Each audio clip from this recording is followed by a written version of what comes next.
government in the world saat ini. Yang kedua, sosok yang juga diinginkan kematiannya, dan ini juga dibenci oleh musuh-musuh Islam.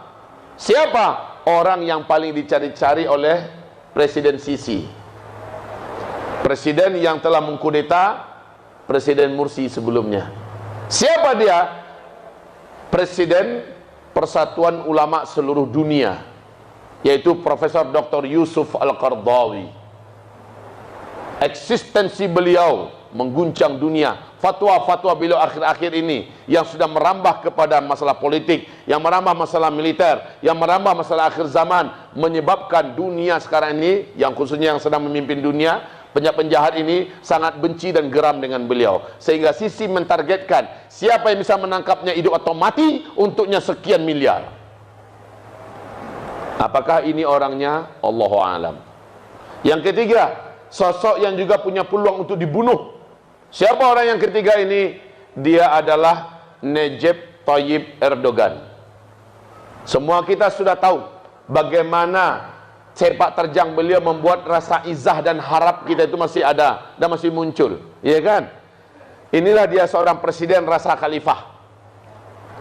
Ini wujud, dan sosok beliau ini diinginkan betul kematiannya, berkali-kali upaya untuk menghabisinya. Apakah ini orangnya? Allahu a'lam. Yang keempat, Raja Salman sendiri. Raja Salman sendiri, apakah ini orangnya yang akan dibunuh? Kematiannya akan menyebabkan marah orang-orang beriman, senangnya orang-orang munafik, marahnya malaikat di langit. Allahu a'lam. Saya tidak berani memastikan. Yang kelima, siapakah sosok yang kelak akan memimpin, yang kelak akan menjadi simbol bagi munculnya Imam Mahdi dengan cara kematian dan dia dibunuh.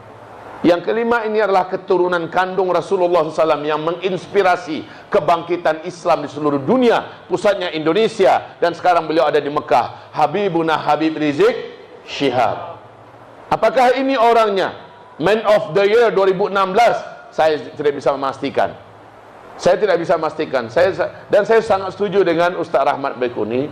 Beliau berharap seandainya memang takdir Allah Habibuna Habib Rizik tidak bisa kembali ke Indonesia, padahal perjuangan beliau, kerinduan beliau, keinginan besar beliau, siap mengorbankan apapun untuk kembali, tetapi tetap saja tertahan di Arab Saudi hari ini.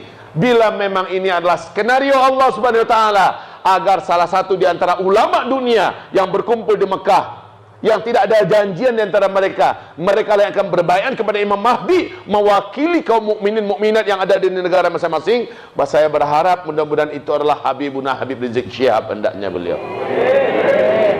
Bisa jadi keberadaan beliau ditahan oleh Allah agar beliau yang akan ikut membaiat itu nanti. Masya Allah. 5 orang ini, manakah satu di antara mereka? Jawabannya Allahu a'lam. Kalau ada sosok yang lain, bisa jadi.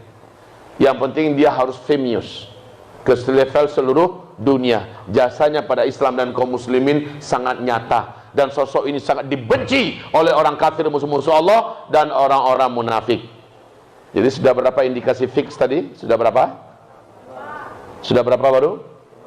5 apa 4? Saya ulangi, mati Raja Salman, 3 orang pangeran berkelahi memperebutkan kekuasaan. Yang kedua, oh ya, langsung disambung dengan gempa-gempa di Arab Saudi. Itu harus ada, itu gempa-gempa. Terus yang kedua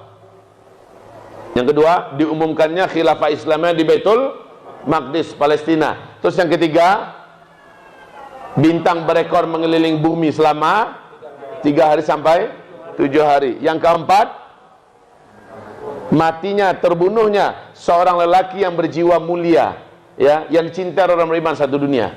Ini yang orang berarti baru 4. Lalu datangnya di 5 dari mana tadi? Hah? Dari sana Pak.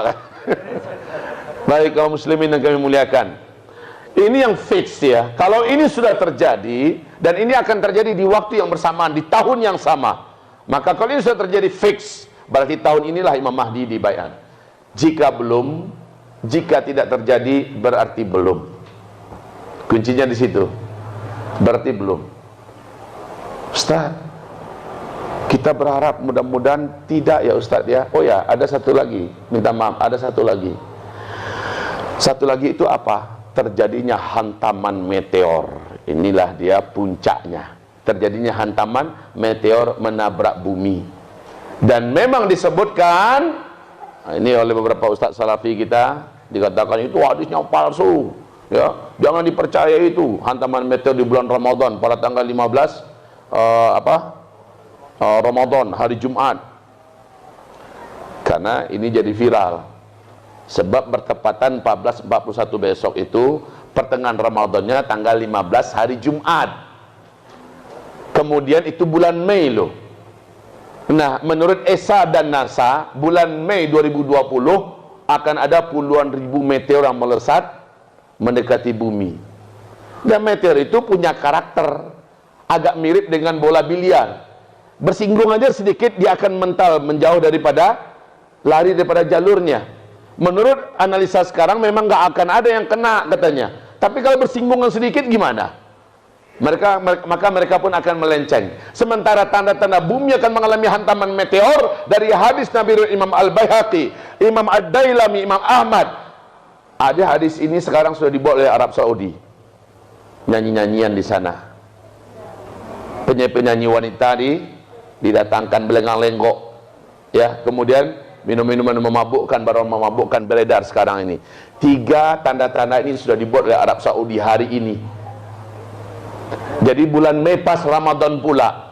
Nah, ternyata Ramadannya tepat pula tanggal 15-nya adalah hari Jumat. Kalau saya mengatakan bukan hadisnya maudhu, yang saya tahu, yang saya pelajari hadisnya dhaif jiddan. Dhaif jiddan. Ala kulli hal kaum muslimin yang kami muliakan, fixnya bukan berangkat pada hadis itu, tapi pada adanya hantaman meteor menabrak bumi. Kalau terjadi hantaman meteor menabrak bumi, maka setelah itu tidak ada lagi tersisa teknologi di muka bumi ini. Dan setelah dukhon selesai, barulah kita akan menyaksikan kehidupan kembali kepada serba manual.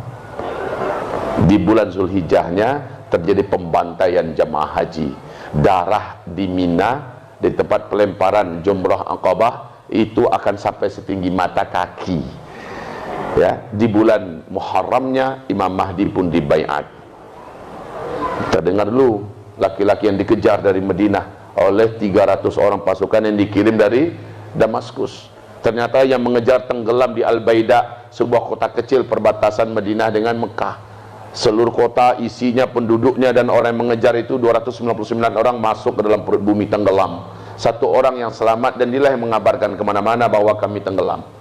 Maka ulama-ulama yang sudah ada di Mekah mendengar adanya kota yang tenggelam di Al-Baida, ya, ini berarti sudah lanjutan ini Ustaz, udah lanjutan, bukan itu tanda fixnya, bukan. Ini udah lanjutan. Tanda fixnya adalah kematian Raja Salman, kematian Raja, kemudian 3 orang pangeran dan gempa, itu tanda fixnya. Kalau ini sudah pasti itu tanda apa? Yang Al-Baida itu, bahwa laki-laki yang dikejar itulah Al-Mahdi. Kemarin kan ada orang-orang mengaku-ngaku sebagai Imam Mahdi di Mekah kan, tahun 89 ya. Iya, 89 kan ngaku-ngaku sebagai Imam Mahdi. Belum. Al-Mahdi itu muncul ketika yang mengejarnya dari Damaskus tenggelam di Al-Baida. Ah, itulah dia yang dikejar, itulah Al-Mahdi. Sekarang ngaku-ngaku Al-Mahdi, ada yang di Medan ngaku-ngaku Al-Mahdi. Ada itu. Ada di YouTube peringatan untuk Uzma. Berani betul Uzma ini katanya. Dia tidak percaya dengan pimpinan kita yang akan menjadi Al-Mahdi di Medan ini. Hai Uzma, datanglah Anda, berdialoglah dengan imam kami katanya. Apa kata saya, ini nggak ngurus soalnya kayak gini-gini, nggak usah diurus nih. Banyak sekali yang ngaku Imam Mahdi. Pernah Lia Eden juga ngaku sebagai Imam Mahdi. Ya, baik kaum muslimin, Imam Mahdi itu sudah pasti sosoknya bila kota Al-Baida tenggelam. Itu intinya ya. Maka yang dikejar itulah Al-Mahdi. Oke, baik hamba-hamba Allah yang saya cintai, ini keadaan kita. Sekarang pertanyaan saya, apa yang bisa antum siapkan untuk kita tinggal di Indonesia? Ilmu, antum sudah nuntut ilmu sekarang, dan Allah kasih rezeki kepada antum semua. Ustaz Rahmat Baiquni di sini, dan beliau memberikan kajian tentang akhir zaman.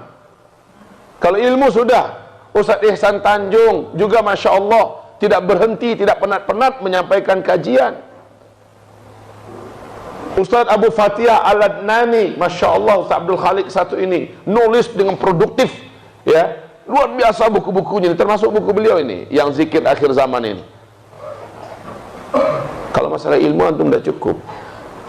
Yang saya khawatirkan itu adalah antum sibuk dengan ilmu, tapi antum tidak mempersiapkan yang ada dituntut di balik ilmu itu. Persiapkanlah. Maka di surat Al-An'am 158, orang yang Allah janjikan selamat hanyalah orang-orang mukmin yang tauhidnya lurus, akidahnya benar, amal solehnya banyak. Satu, kalau antum ingin menjadi pemain, bukan menjadi pecundang, maka sekali lagi ibadah antum, doa antum, dan fisik harus diseimbangkan. Fisiknya harus kuat. Antum ngerokok enggak? Enggak. Antum ngerokok? Enggak. Sudah mulai menghafal Quran? Alhamdulillah. Tahajudnya dijaga enggak? Tahajudnya dijaga. Oke, start dari menjaga sholat 5 waktu berjamaah di masjid. Kalau antum menjaga, antum komitmen, antum menjaga sholat sunat qabliyah ba'diyah, antum berdoa menjadi salah satu pemain yang akan menentukan kemenangan di akhir zaman, antum komitmenlah dengan benda perintah Allah dan Rasulnya, dan antum cintailah sunnah, kerjakan sunnah itu. Kalau demikian, insya Allah Ta'ala pas pada waktunya nanti, mudah-mudahan nyali dan mental antum diberi kekuatan oleh Allah Subhanahu Wa Ta'ala. Tapi satu lagi, fisik antum juga dari sekarang harus dilatih. Latih fisik ini, agar kita tidak mudah, ibaratnya jangan jadi beban ya, jangan jadi beban kita ini. Kitalah yang akan memimpin pertempuran masa depan. Maaf kaum muslimin, saya di mana-mana cabai akbar Ustaz, saya sudah sampaikan, memang tahun-tahun ke depan kita menghadapi tahun-tahun merah darah. Tahun-tahun ke depan kita menghadapi tahun-tahun perang. Ternyata kemenangan Islam dari fase keempat ke fase kelima bukan dalam bentuk seminar-seminar, bukan dalam bentuk dakwah dan orasi-orasi panggung. Kemenangan Islam ke depan adalah dengan peperangan. Demikian. Hadis-hadis yang bicara tentang ini sangat banyak. Fa'alaikum bil jihad, kata Rasul. Maka pada masa itu fa'alaikum bil jihad. Wa inna afdhala jihadikum ar-ribat. Ribat ini sebuah istilah tempur yang ada di medan tempur. Hanya dikerjakan untuk di medan tempur antara orang beriman melawan orang kafir.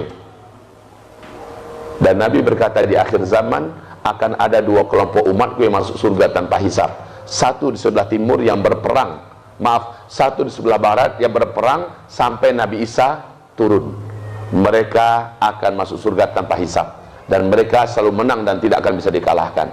Dan satu lagi di sebelah timur, kata Rasulullah SAW, yang saya yakini sebelah timur ini mereka akan melawan Hind.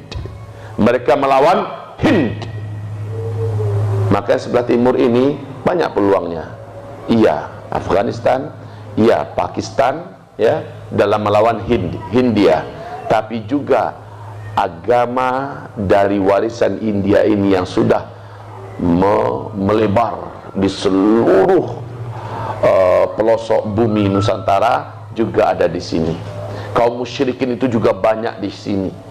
Maka apakah tidak terbuka peluang kita juga yang termasuk kelompok manusia-manusia akhir zaman yang akan masuk surga tanpa hisab? Kalau keyakinan saya, iya. Indonesia insya Allah ke depan akan termasuk dalam peperangan akhir zaman yang orang-orangnya masuk surga tanpa hisab. Cuma pertanyaan saya sekali lagi, udah siap belum? Kita bukan menunggu hitungan puluhan tahun. Bahkan saya agak sedikit berani dan nekat mengatakan mungkin hitungan bulan, paling lama setahun 2 tahun. Hitungan bulan kita sudah berhadapan dengan kondisi seperti Wamena, lebih parah daripada Wamena. Kepantasan fisik antum perlu ditanya, saudaraku. Maka jangan salah-salah kalau ada saudara kita yang agak gigih, berenang berkilo-kilo nak mau berhenti, mereka sedang melakukan persiapan. Tidak cukup kalau hanya mengandalkan tahajud, tidak cukup kalau hanya mengandalkan ibadah-ibadah. Sudah bagus itu, tetapi harus ada persiapan fisik yang kokoh. Bukankah fase kelima di mana jumlah laki-laki dan wanita hanya 1:50, betul tidak? Pada kemana kaum laki-laki? Di penghujung fase keempat, laki-laki banyak Allah pindahkan dari kehidupan dunia ke alam barzakh. Yang orang-orang beriman, syuhada. Orang kafir, musyrikin, munafikin, mereka akan mati konyol dan mereka menerima janji Allah, yaitu azab yang dahsyat.